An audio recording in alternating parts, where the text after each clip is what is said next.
Hello दोस्तों, स्वागत है आप सभी का आपके अपने चैनल D2R स्टडी में। आज यहाँ पे बात करने वाला हूँ दोस्तों, दिष्ट धारा एवं प्रत्यावर्ती धारा में अंतर।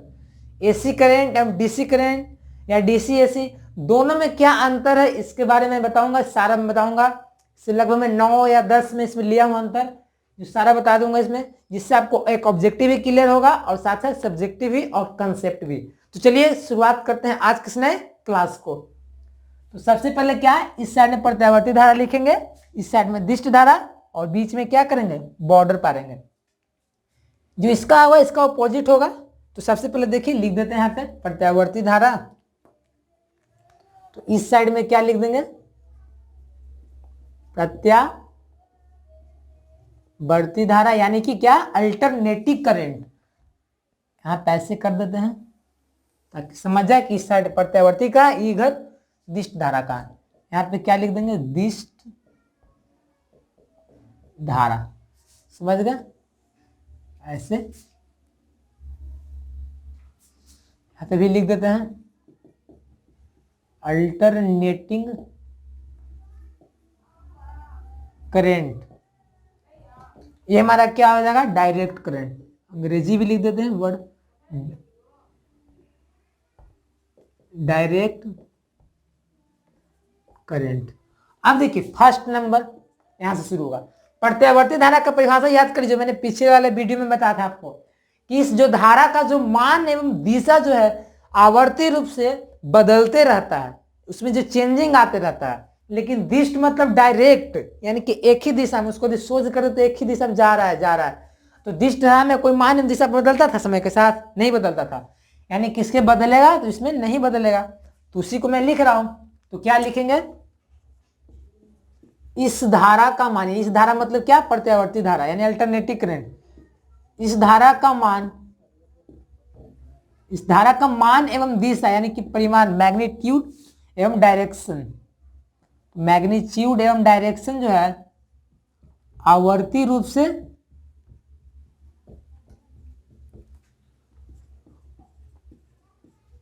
समय के साथ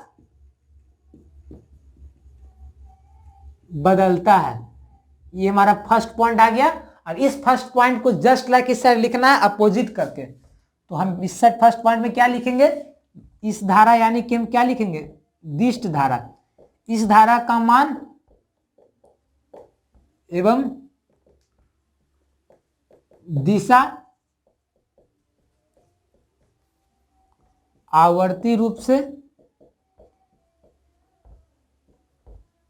समय के साथ क्या है, नहीं बदलता है।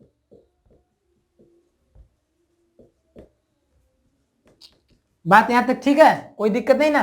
अब देखिए सेकंड पॉइंट बहुत ही इंपॉर्टेंट है। जो प्रत्यावर्ती जो धारा होता है, जो मैंने बताया था, जो हमारे घर में इसका जो आपूर्ति सप्लाइंग किया जाता है, तो ये जो बहुत ही खतरनाक होता है। आपको झटका लग जाएगा तो बहुत ही खतरनाक भारी पड़ जाएगा। लेकिन यदि डीसी जो देखो, आपका जो मोबाइल का जो बैटरी में जो करंट आता है, मोबाइल में आता है, यदि मोबाइल का बैटरी को निकाल कर उसको टच करेगा तो कोई ज्यादा फर्क नहीं पड़ेगा, नगण्य माना जाता है। लेकिन दिष्ट धारा में यदि आप वायर को छूते हैं, प्रत्यावर्ती धारा में आपके घर को, तो बहुत ही खतरनाक पड़ जाएगा। यानी कि क्या बोल सकते हैं कि प्रत्यावर्ती धारा खतरनाक होता है, दिष्ट धारा खतरनाक नहीं होता। तो हम लिखेंगे फर्स्ट सेकंड पॉइंट, यह धारा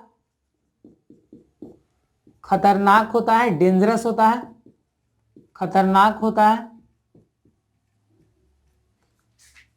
इस सेकंड पॉइंट क्या लिखेंगे, यह धारा अपेक्षाकृत कम खतरनाक होता है, या नगण्य ही बोल सकते हैं, खतरनाक नहीं भी, न के बराबर है। ये थर्ड सेकंड हो गया। थर्ड देखिए क्या है, देखिए अब ये धारा तो खतरनाक था, ये कम था, समझ गए। अब देखिए ये जो धारा जो है, प्रत्यावर्ती धारा जो है, इसको हम लोग क्या करते हैं, ये जो धारा जो आपको बहता है ना, ये जो वायर के सिर्फ सतह पर से बढ़ता है। ये मान लीजिए हमारा जो मार्कर है, ये मान लीजिए कोई वायर है, अब इससे यदि करंट को फ्लो कर रहे हैं, तो ये जो प्रत्यावर्ती धारा सिर्फ इस तार के सतह पर प्रवाहित होगा, सतह पर ही प्रवाहित होगा, ना कि इसके अंदर होगा। लेकिन दिस धारा का एक खासियत है कि सतह पर से भी प्रभावित होकर जाता है और अंदर से भी प्रवाहित होकर जाता है। यानी कि बोल सकते हैं कि प्रत्यावर्ती धारा का प्रवाह तार के सतह पर होता है, जबकि दिष्ट धारा का प्रवाह तार के सतह के साथ साथ उसके अंदर भी होता है। उसका अधिकांशतः भाग अंदर से ही होता है और उसका बहुत ही कम भाग बाहर से होता है। यानी कि इसमें दोनों का गुण, इसमें एक का गुण, ये भी लिख देते हैं। तो हम लोग क्या बोलेंगे,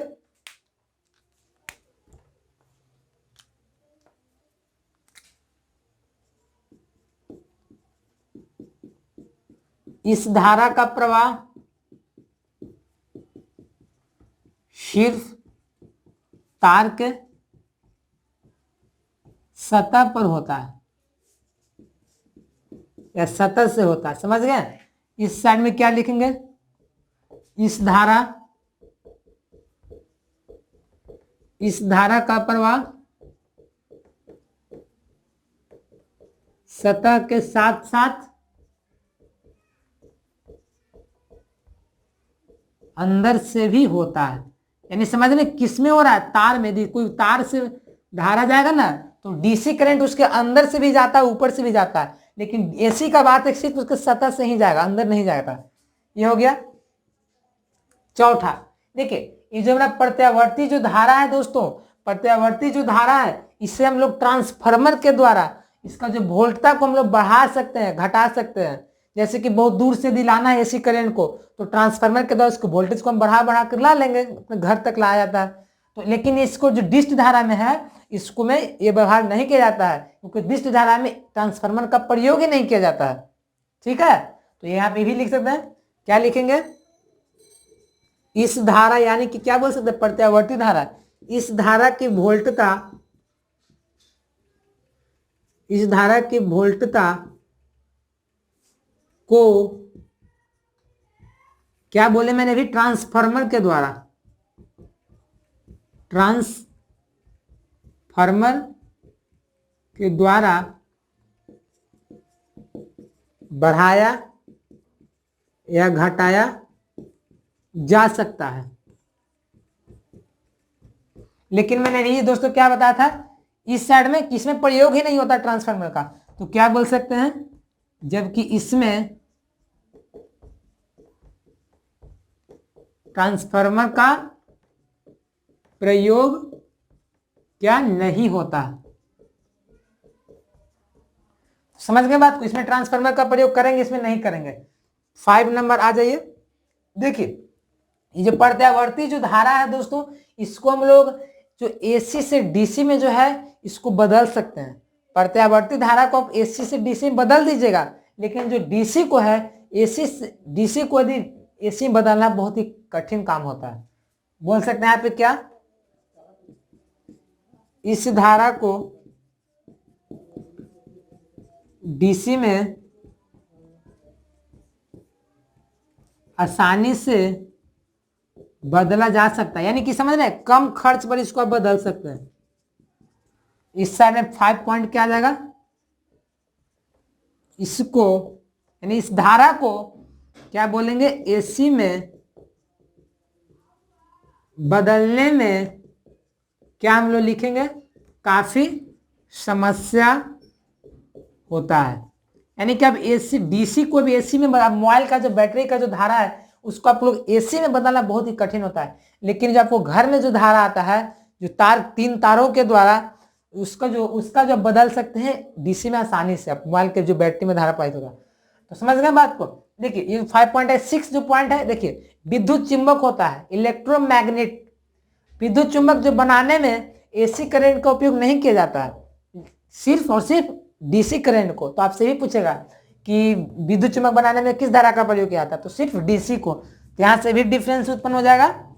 तो क्या बोल सकते हैं, विद्युत चुंबक बनाने में इस धारा का प्रयोग नहीं होता है।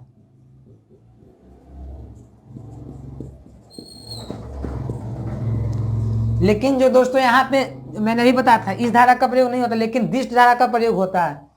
ये बोले यहाँ क्या बोलेंगे, विद्युत चुंबक बनाने में इस धारा का प्रयोग किया जाता है।